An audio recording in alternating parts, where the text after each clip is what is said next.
Bismillahirrahmanirrahim. Assalamualaikum warahmatullahi wabarakatuh. Salam sejahtera bagi kita semua. Om Swastiastu, Namo Buddhaya, salam kebajikan.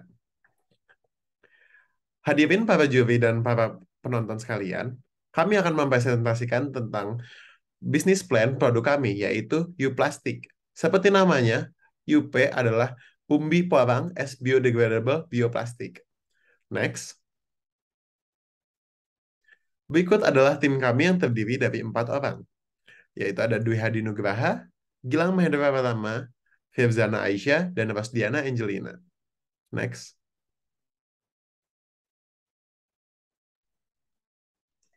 Di zaman yang serba cepat ini, tentunya kita dan mayoritas masyarakat lain menjadikan plastik sebagai salah satu bahan yang sering digunakan dalam kehidupan sehari-hari. Penggunaan plastik sebagai bahan pengemas seiring waktu semakin meningkat, seperti contohnya yang ada pada berita di slide nih. Penggunaan plastik kresek sekali pakai di Pandeglang masih tinggi. Sebenarnya hal ini tuh normal banget kok, karena plastik memiliki sifat yang unggul dibanding bahan kemasan lainnya. Sayangnya, bahan plastik sulit terurai sehingga penggunaan plastik yang berlebihan memberikan dampak buruk kepada lingkungan, seperti contohnya merusak ekosistem alam, mencemari tanah, dan banyak problematika lainnya. Oleh karena itu, akhir-akhir ini ada demand untuk plastik biodegradable. Next. Dari permasalahan yang ada, kami menyertakan solusi, yaitu plastik porang sebagai biodegradable bioplastik.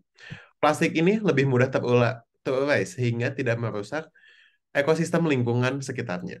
Next. Keunggulan dari produk kami. Yang pertama yaitu produk kami memiliki daya serap air yang rendah. Yang kedua yaitu produk kami menggunakan umbi porang sebagai komoditas utama.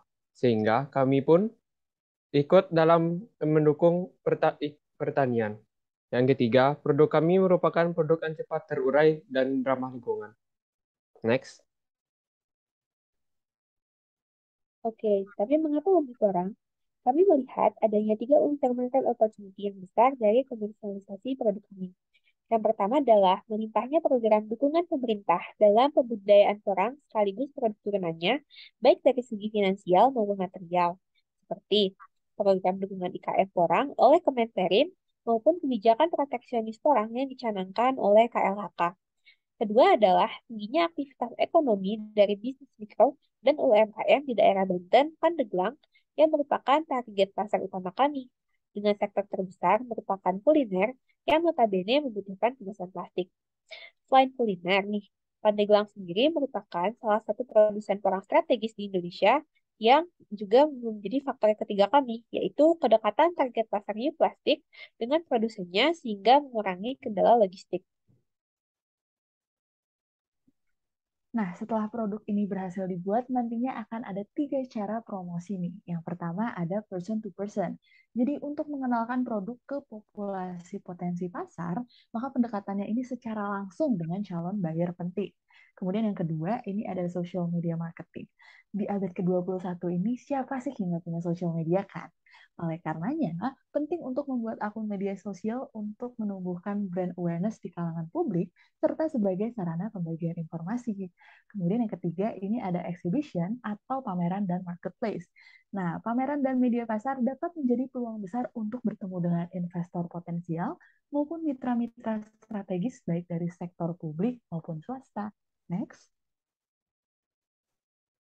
Baik, untuk go to market atau strategi bisnis awal kami sebelum masuk ke pasar, yang pertama adalah melakukan targeting, yaitu menjalankan survei di area-area dengan aktivitas ekonomi tinggi seperti pasar raya, digital ruko, atau pasar target periodik yang sejak awal sudah masuk ke dalam eh, yang sejak awal sudah masuk ke dalam eh, target target pasar kami. Yang kedua adalah membangun strategic partnership channel atau kalau mitra strategis seperti dengan investor, yayasan, dan pihak lainnya eh, yang sekiranya tertarik untuk bekerja sama dalam proyek kami hingga bisa memberikan bantuan baik secara finansial maupun material. Sementara itu, kami juga akan mulai membangun hubungan kerjasama dengan supplier porang dan bahan baku lainnya yang akan dibutuhkan dalam pelaksanaan proses pembukaan kerjasama. Eh, akan dilakukan pula survei kualitas produk mandiri hingga terbentuknya persetujuan hubungan antara supplier dan buyer. Ketiga, yaitu proses marketing, di mana pada tahap ini kita benar-benar mendekati segmentasi pasar dari plastik yang terdiri dari usaha kecil, namun skala pemasarannya sendiri masih menggunakan sosialisasi melalui PTP serta media lainnya yang disediakan program pemerintah.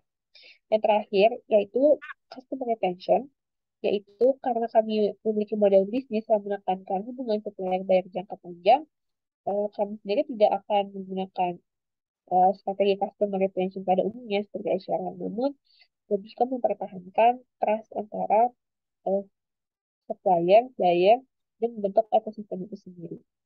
Next. Nah, berikut ada perencanaan keuangan kami dalam menjalankan bisnis plan ini. Untuk mencapai jumlah produksi sekitar 7.200 pieces per bulan, kita memerlukan dana fixed cost sebesar Rp32.272.000 dengan HPP per produknya yaitu Rp963. Kami akan memasarkan produk ini dengan harga Rp1.000 per plastiknya. Kami dan analisis yang kita lakukan adalah mencari RNC ratio dan kami mendapatkan nilai sebesar 1,03 yang menandakan bisnis ini menguntungkan. Dan kami juga mendapatkan break even point yaitu sekitar 87.216 pieces. Dan ini adalah grafik yang dihadirkannya. Next.